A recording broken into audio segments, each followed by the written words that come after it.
Hello students. Question number 69 में हमारे पास क्या है? Uniform rod pivoted at its upper end hangs vertically.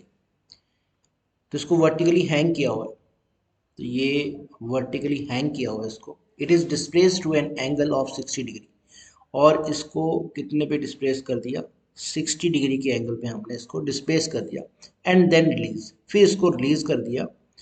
Find the magnitude of the force acting on a particle of mass dm at the tip of the road when the road makes angle 37 degree। Means जब road जो है वो 37 degree पे है, जब road 37 degree पे है उस टाइम पे यहाँ पे जो पार्टिकल है उसकी टिप पे जो पार्टिकल है जिसका मास जो है वो dm है, वो कितनी फोर्स जो है वो एक्सपीरियंस करेगा, वो आपको डिटरमाइन करना है कि ये जो पार्टिकल है वो कितनी फोर्स एक्सपीरियंस करेगा जब ये जो रोड है वो कितने डिग्री पे है। ये जो है वो 37 डिग्री पे है।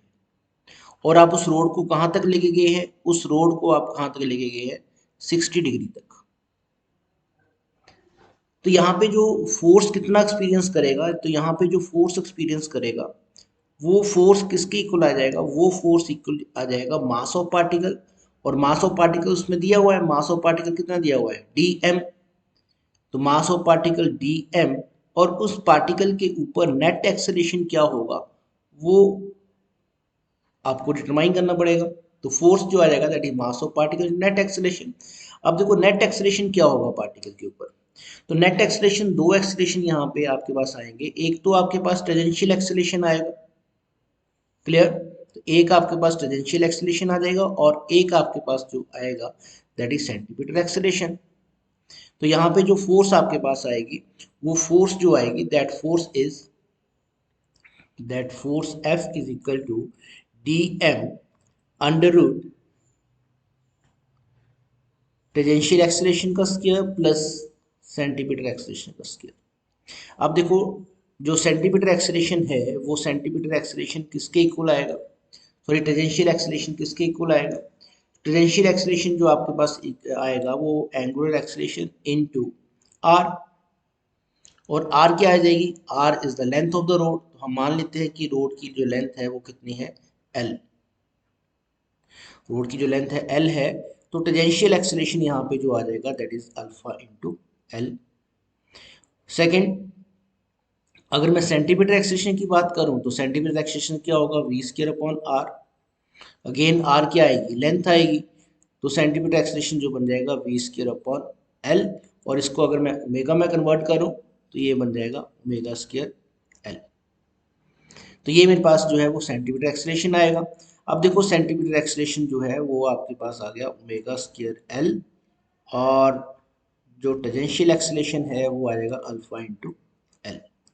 तो यहाँ पे आपको एंगुलर एक्सेलरेशन पहले डिटरमाइन करो और फिर ओमेगा स्क्वायर डिटरमाइन करो, या पहले ओमेगा स्क्वायर डिटरमाइन करो और अल्फा, ये दोनों डिटरमाइन करने पड़ेंगे। उससे आपको जो है वो नेट एक्सेलरेशन मिलेगा। फिर आपको फोर्स डिटरमाइन करनी पड़ेगी। तो फर्स्ट हम यहाँ पे क्या करेंगे, जो है सपोज हम ओमेगा को डिटरमाइन करेंगे यहाँ पे कि फाइन ओमेगा। ओमेगा को डिटरमाइन करो। अब देखो जो रोड है आपके पास, वो रोड जो है वो वर्टिकल रोड है। उसको आपने, एक तो वो 37 डिग्री पे है एंगल पे, और दूसरा वो जो है वो 60 डिग्री पे है। अब जब वो 37 डिग्री पे है, ये 37 डिग्री पे है, और ये जो एंगल है वो कितना है? ये 60 डिग्री है। अब जब आपने रोड को यहाँ से रिलीज किया, वो कह रहा है कि वो कहाँ तक लेके जा रहे हैं? उसको 60 डिग्री तक लेके जा रहे हैं। फिर उसको क्या कर रहे हैं? रिलीज कर रहे हैं। तो 60 डिग्री से जब आपने उसको रिलीज किया तो उसमें क्या आएगी? उसमें एंगुलर वेलोसिटी आएगी। और उस एंगुलर वेलोसिटी की वजह से वो क्या गेन करेगा? वो गेन करेगा काइनेटिक एनर्जी।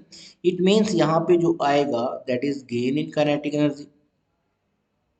और वो गेन इन काइनेटिक एनर्जी कितनी होगी? जितना पोटेंशियल एनर्जी में चेंज हुआ। अब पोटेंशियल एनर्जी में चेंज कितना हुआ वो आपको डिटरमाइन करना पड़ेगा। तो ये पोटेंशियल एनर्जी में कितना चेंज आएगा वो आपको यहाँ पे हाइट जो है वो डिटरमाइन करनी पड़ेगी यहाँ पे। अब ये मेरे पास कितना है पोटेंशियल एनर्जी में? देखो रोड है तो रोड का सेंटर ऑफ मास यहाँ होगा, क्लियर। रोड का सेंटर ऑफ मास यहाँ पे होगा। जब वो 37 डिग्री पे आ गया तो सेंटर ऑफ मास यहाँ पे आ गया, और जब वो वर्टिकल पोजीशन में आ गया तो सेंटर ऑफ मास यहाँ पे आ गया। सेंटर ऑफ मास इस तरह से वेरी करेगा। तो ये जो डिस्टेंस आएगा आपके पास, ये जो डिस्टेंस आएगा, ये कितना आएगा? देखो यहाँ तक कितना होगा, यहाँ तक L/2 है, यहाँ तक L/2 है। तो इसका ये डिस्टेंस देखो क्या आएगा, ये डिस्टेंस जो है उसको कंपोनेंट बन जाएगा। ये जो डिस्टेंस बनेगा ये यहाँ से यहाँ तक कितना बन जाएगा, that is L/2 cos 60 degree. Clear? फिर सेंटर ऑफ मास यहाँ से कहाँ पहुँच गया, इस पॉइंट पे पहुँच गया, तो यहाँ तक डिस्टेंस निकाल लो। तो यहाँ तक जो डिस्टेंस आएगा वो कितना बन जाएगा, वो बन जाएगा आपके पास L/2 cos 37 डिग्री। क्लियर? तो ये मैंने दो डिस्टेंस डिटरमाइन किए। तो कि पहले सेंटर ऑफ मास यहाँ पे था, जैसे वो 37 डिग्री पे आया सेंटर ऑफ मास जो है वो इस पोजीशन पे आ गया। क्लियर? तो जो चेंज हुआ आपके पास यहाँ पे, तो वो चेंज ये हुआ, इन दोनों का जो डिफरेंस होगा दैट इज द चेंज। तो ये चेंज हुआ, ये हाइट में चेंज आया वहाँ पे, और ये हाइट में चेंज कितना आ जाएगा, ये हाइट में चेंज जो आ जाएगा L/2 cos 37 degree minus L/2 cos 60 degree. Clear? तो इट मीन्स यहाँ पे जो पोटेंशियल एनर्जी जो है वो उसकी डिक्रीज कर जाएगी। तो गेन इन काइनेटिक एनर्जी जो होगी, जैसे वो इस पोजीशन से 60 डिग्री से 37 में आ रहा है, तो gain in potential kinetic energy जो होगी वो इक्वल टू होगी डिक्रीज इन पोटेंशियल एनर्जी के, वो इक्वल टू होगी डिक्रीज इन पोटेंशियल एनर्जी। और गेन इन काइनेटिक एनर्जी क्या आ जाएगी, गेन इन काइनेटिक एनर्जी आ जाएगी हाफ आई ओमेगा स्क्वायर, और डिक्रीज इन पोटेंशियल एनर्जी देखो ये आ जाएगा। तो यहाँ पे L/2 और L/2 क्या है, कॉमन है। तो पोटेंशियल एनर्जी क्या होती है, mg इंटू हाइट h, तो h ये आ जाएगा डिफरेंस। तो यहाँ पे L/2 कॉमन है, तो वो आ जाएगा cos 37 degree minus cos 60 degree. अब cos 37 डिग्री की जो वैल्यू होती है दैट इज योर 4/5, ये जो होगी दैट इज 4/5, और cos 60 जो होता है दैट इज 1/2। तो cos 37 जो है वो आप ट्रायंगल से निकाल सकते हैं। तो ये ट्रायंगल्स में ये 37 अगर एंगल लें तो ये परपेंडिकुलर 3 होगा, बेस 4 होगा, हाइपोटेन्यूज क्या होगा 5, तो ये एंगल क्या होगा 53 डिग्री। तो इस ट्रायंगल से आप cos 37 निकाल सकते हैं, sin 37, सभी ट्रिग्नोमेट्रिक फंक्शन जो है वो निकाल सकते हैं 37 डिग्री के लिए और 53 डिग्री के लिए। क्लियर? तो अब मेरे पास वैल्यूज पुट करो, और साथ में इसका moment of inertia of rod आ जाएगा। पाइवटेड पॉइंट उसका एंड है, तो एंड के अबाउट उसका मोमेंट ऑफ इनर्शिया क्या आ जाएगा, that is mass ml² upon 3 into omega square is equal to mg/L/2, और दिस इज योर 4/5 माइनस 1/2। तो ये m से m कैंसिल आउट होगा, L² से ये L मेरे पास कैंसिल आउट हो गया। तो ये बन जाएगा, ये 2 से 2 ये भी कैंसिल आउट हो जाएगा। तो ये बन गया ओमेगा स्क्वायर अपॉन एल भी है यहाँ पे अपॉन 3 इज इक्वल टू, ये सॉल्व करने के बाद मेरे पास कितना आ जाएगा, g इंटू 3/10। क्लियर? तो यहाँ से जो आपके पास ओमेगा स्क्वायर आएगा, that omega square is equal to 9/10 into g upon l. तो ये ओमेगा स्क्वायर आपके पास मिल गया। क्लियर? अब आपको क्या निकालना है, अब आपको अल्फा निकालना है यहाँ पे। ठीक? तो ये आपको, जिससे आपको टेंजेंशियल एक्सलेशन यहाँ पे मिल जाएगा। अब देखो अल्फा किस तरह से निकालना है। ये मेरे पास वर्टिकल रोड है, उसको कितने डिग्री पे लेंगे, 37 डिग्री पे लेंगे, और ये मेरे पास DM है, तो ये जो है वो एंगल 37 डिग्री है।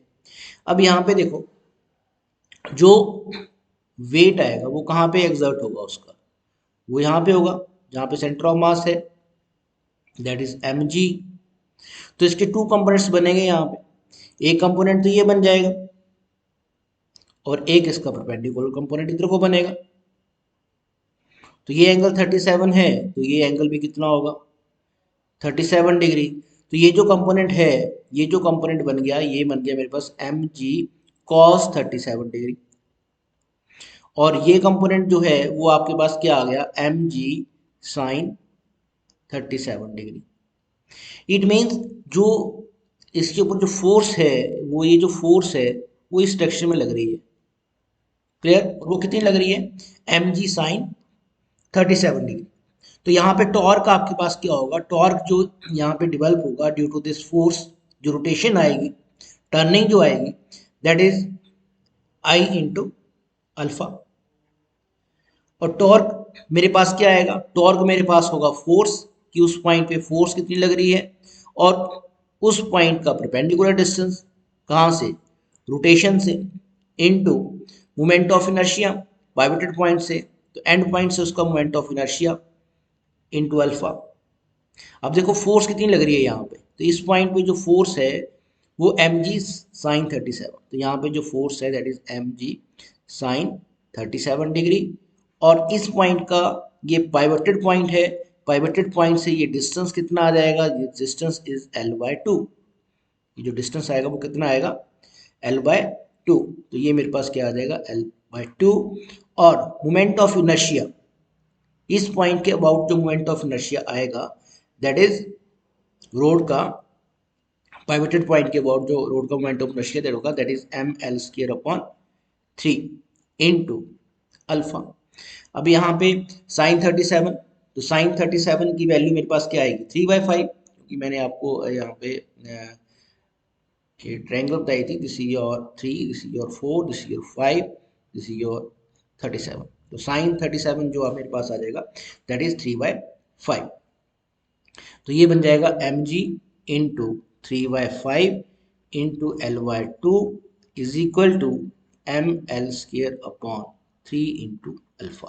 अब देखो क्या क्या टर्म कट होती है। एम से एम कैंसिल आउट होगा, एल से ये टर्म कैंसिल आउट होगी, और ये मेरे पास कितना बच जाएगा? ये बच जाएगा मेरा 3/10 into g is equal to L/3 alpha, L/3 alpha. तो यहाँ से अल्फा की वैल्यू कितनी आ जाएगी? यहाँ से अल्फा की वैल्यू जो आ जाएगी that is 9g upon 10l, 9g upon 10l।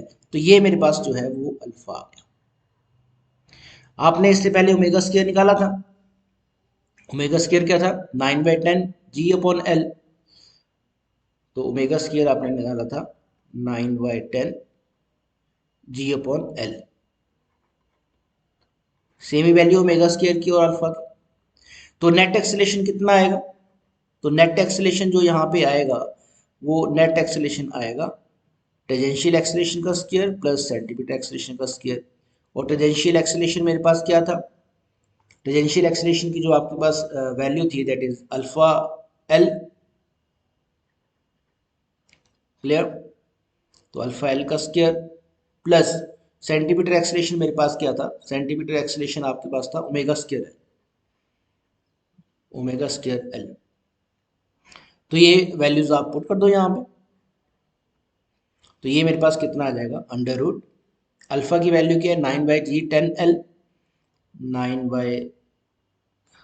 9 ji 9g upon 10l into L का whole square plus omega square. Omega square की वैल्यू क्या है? 9g upon 10l, 9g upon 10l into L का whole square. अब देखो यहाँ पे कितनी आ जाएगी टर्म? एल से एल कट जाएगा, तो 9/10 जी का whole square, 9 this your 9g upon 10 whole square plus 9g upon 10, ये भी सेम है 9g अपॉन 10 का होल स्क्वायर। तो ये मेरे पास क्या हो जाएगा? ये 2 आ जाएगा, दोनों का प्लस 2 आ जाएगा, 2 इंटू 9g अपॉन 10 का होल स्क्वायर, 9g अपॉन 10 का होल स्क्वायर। तो यहाँ पे मेरे पास जो नेट एक्सेलेरेशन जो आ जाएगा, तो नेट एक्सेलेरेशन जो आएगा that is 9g upon 10 into under root 2। तो this is your net acceleration. आपको डिटरमाइन क्या करना था? आपको डिटरमाइन करना था कि ये जो पार्टिकल है, इस पार्टिकल के ऊपर फोर्स कितनी लग रही है। तो वो फोर्स क्या आ जाएगी? Mass into acceleration. तो वो जो आपके पास फोर्स यहाँ पे आएगी, that force is equal to d m into net acceleration, और नेट एक्सेलेरेशन आपने निकाला हुआ है 9g/10 अंडर रूट 2। क्लियर? तो ये मेरे पास कितना आ जाएगा, this your f is equal to 0.9g/2 into d m, और यही आपका आंसर है। Clear students? Thank you.